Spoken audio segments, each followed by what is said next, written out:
Blackfish. Yes, it's a documentary about Tilikum, a performing killer whale at SeaWorld theme park in Orlando, Florida.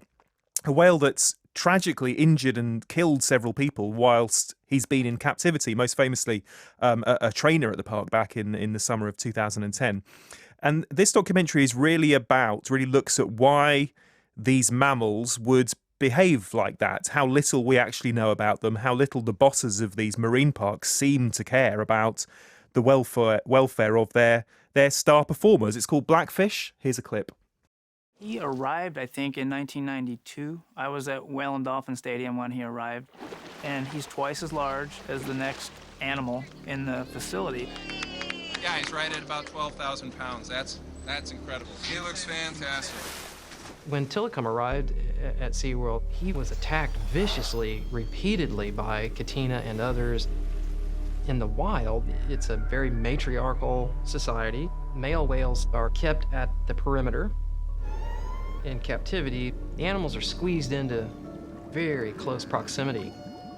Tilikum, the poor guy is so large, he couldn't get away because he just is not as mobile relative to the smaller and more agile females. And where was he going to run? There's no place to run.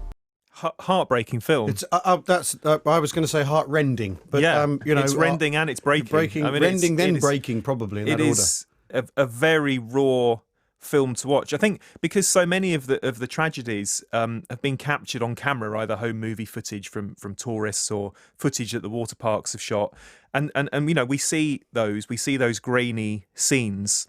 And you don't feel removed from them. You feel like you're a witness to them. You feel like you're there. It's very tough to watch. At the same time, though, I mean, it's an 84-minute long film, so it is restrained. It does push your buttons, but at the same time, it knows when to stop. It doesn't go on and on and on about things. And I think that's a very powerful combination, actually. Obviously, the truth is very emotional that comes out of it, but just in terms of filmmaking, it's really well put together. I think there's one thing missing, and actually the filmmakers have sort of owned up to this, is that there isn't a voice from the SeaWorld theme park. Someone to argue their case, someone to defend their accusations. I mean, it says at the end of the movie that they were asked, but they said no. And to be honest, I would probably disagree with what they said, even if they were on camera saying it. Yeah. But there's another documentary out at the moment about WikiLeaks, which is a very good documentary.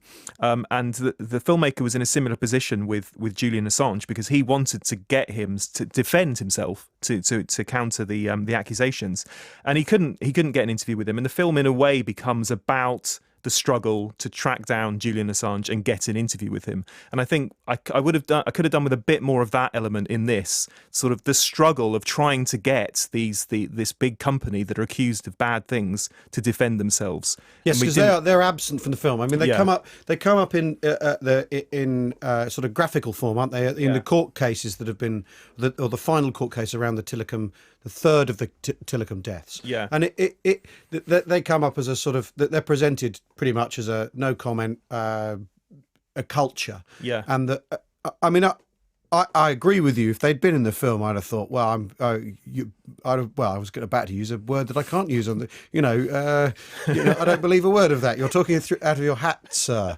is probably what I'd have said. But I mean, it's very, very moving.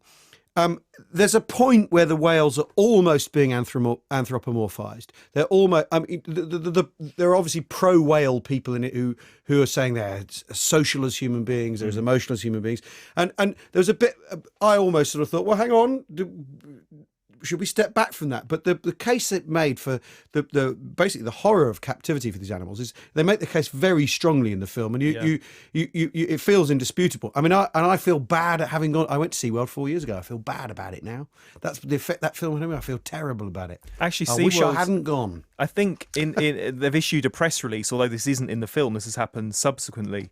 They've issued a press release, and I think they've put sort of 5 points that they totally disagree with in the film. So there is now a debate going on between the makers of the film and the people from SeaWorld.